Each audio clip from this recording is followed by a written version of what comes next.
Okay, well, thank you for joining us today for the Mobile Expert interview. Today, we're covering a topic of some complexity and a great deal of financial interest to people, which is moving your finances from the US to New Zealand. I'm Bridget Romains, the principal of Mobile Relocation. We design and deliver resettlement programs for expats and returning Kiwis moving to New Zealand, covering everything from immigration to finances to finding houses and schools and settling back into New Zealand.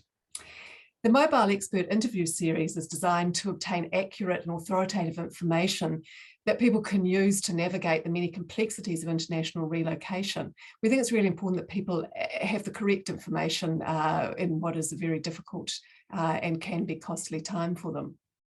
In past interviews, we've covered all sorts of topics, ranging from how to get visas for the partners of Kiwis who are not New Zealanders, through to reverse culture shock and keeping connected with family offshore.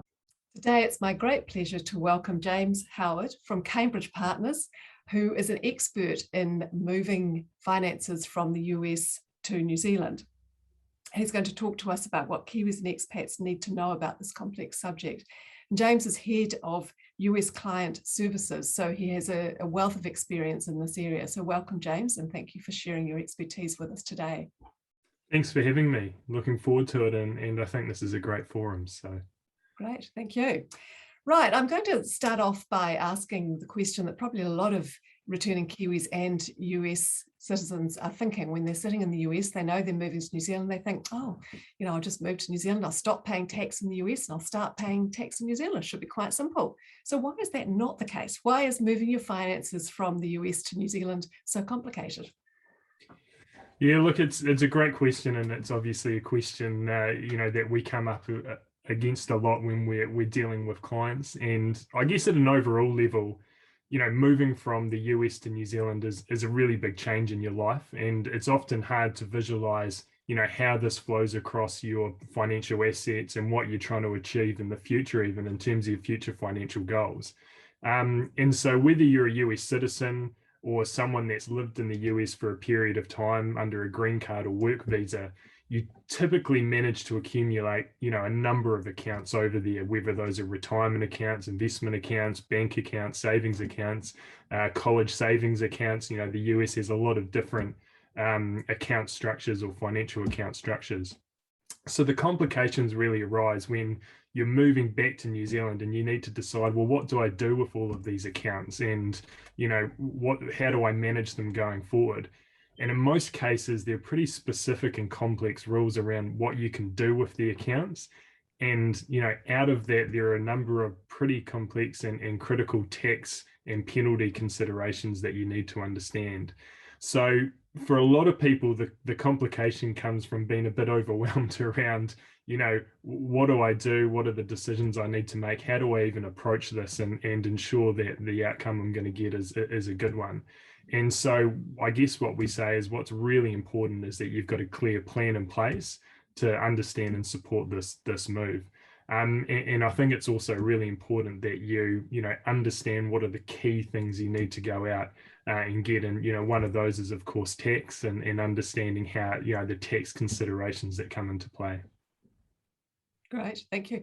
And I suppose a lot of people think, I'm not wealthy. I don't have a lot of money, to bring back. I'm not a multi-millionaire.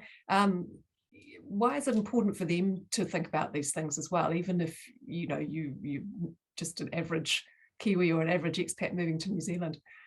Yeah, well, I mean, I guess the uniqueness around the US is that most people have these sorts of accounts, that because of the way that they've got such a good savings and retirement plan structure compared to New Zealand, you tend to get opportunities to put money or contribute into these retirement accounts, 401ks, pensions, etc. So whether those are big or small is the same issue. Whether those accounts are big or small, you still have the same issues that occur, and the tax or penalty implications of understanding what to do from your decisions around those accounts are exactly the same, whether they're large or small. So often the same issues apply, obviously, just in a different scale or sense. And that's why, it really is unique to every person. Every person will have a slightly different situation, and they'll have a slightly different idea about what they want to do in the future. And so it's really important that you understand what's right for you, not necessarily what's right for someone else. Yeah, that's a good point. And I think also, as you were talking about, it doesn't matter how large or how small the amount of money you have in these accounts. A lot of people will be needing to bring their money back from the US to purchase property in New Zealand because of the difference in housing prices. So, you may not have the luxury even of thinking, oh, I'll just leave it there for a while and think about it later. I'm getting down to a bit of nitty gritty here. Can you give us some examples of the types of fish hooks or unexpected issues that people face when they're bringing their finances to New Zealand? Yeah, there are a number of issues, and again, it really does depend on exactly what your situation is and what the key financial assets or financial income streams or what you're trying to achieve. But I think the three biggest ones we typically see are around investment strategy, maintaining account ownership, and the impacts of tax. And so for US citizens and green card holders, so anyone that has to maintain filing their tax returns in the US when they move to New Zealand, the investment strategy side of things becomes really important. Now, this applies again to everyone. When we're talking about investment strategy, we're talking about KiwiSaver here in New Zealand. We're talking about beginning a savings plan. All of those things are really important to understand how you should invest, because doing it wrong or without understanding the rules can have some pretty major, I guess, negative or punitive tax implications because of the way the US tax system works. So it's really important that anything you do investing, whether that's KiwiSaver, whether that's investing in a much bigger way, is done in a compliant manner. Mm-hmm. I guess the second one, which leads on a little bit from that, is all around maintaining accounts in the US. So a lot of accounts that you get, your 401ks, your retirement accounts, your college savings accounts, they can't be transferred. They need to stay in the US. The problem is that a lot of the major US institutions don't like dealing with US citizens living abroad because of the compliance requirements under FATCA. So you get in a bit of this situation where you can't move your account, but the institution you're dealing with doesn't want to deal with you anymore. And, so you get stuck between a rock and a hard place, really. So what we do is basically help clients to understand what their options are and where they can hold these accounts in an efficient way going forward without necessarily having to close them, bring the money over, and incur all the tax and penalties which are associated with that decision. So that's probably a really, really big one. And we've seen some real horror stories in terms of, some clients be sent checks in the mail, saying their account's closed, here goes the check, good luck, or requiring them to fly over to the US to go into a branch to unfreeze their account. So, unfortunately, it's not a very nice experience for a lot of, people that have been through that. So having a good, clear plan is, for many is really important. Probably the last one is really then tax. So just understanding generally the importance of tax planning. Again, it doesn't really matter in terms of your overall wealth or situation. Tax planning is going to be important for you, particularly anyone that's a US citizen or green card holder who has to keep filing in the US. Because if you imagine, anyone that's lived and filed in the US knows how complicated their tax system is. And then you move over here to New Zealand and you're having to deal with the New Zealand tax system on top of that under our double tax agreement, everything moves up a level. And again, it can all be managed really efficiently. It can all be managed really well. It really just comes down to having that proactive plan in advance so that you do everything right and you don't get caught out. And interestingly, you talked before about having being required to go into branches and on the ground. It sounds to me like it's actually really important to do this plan well before you land in New Zealand, because some of what you need to do will need to be done in the US physically, and it's just easier when you're there, I guess. Absolutely. I mean, the ideal time we like to connect with US citizens or green card holders or people living in the US moving over is before they leave, Yeah. because we can give them, a few really good pointers that make the whole thing a whole lot easier once they're out of the country. Because you're absolutely right. Trying to deal with these institutions once you're living here in New Zealand is extremely difficult, not only because of time zones and other things, but because of the way the US financial system still works in terms of, sending things to physical mail, having to authenticate via a text message to a US phone, all these things are really difficult to do when you're now living over in New Zealand. Yeah, like so much in relocation, the planning is the key, isn't it? The advantage. Absolutely. We're on the same page there. Now, another question for you, it's a bit more specific. Is it simpler for Kiwis who are moving their finances home, or for US citizens who are moving to New Zealand? What are the differences between those two categories of people? It really comes down to your tax status. So if you're a Kiwi who's a green card holder, or you've become a US citizen, but you're also a New Zealand citizen, typically you're going to have more complex planning needs than someone who's been working there on a shorter term work visa or another visa. And that's really to do with the sense of, if you're on a short-term work visa and you move over to New Zealand, you're outside of the US tax net. Whilst there's some things that still need to be considered, around the account, maintaining accounts and those things, the tax, overall tax planning and understanding becomes a lot more simple. And you can also then invest in a much more free way when you're here in New Zealand, as a typical New Zealand investor would invest.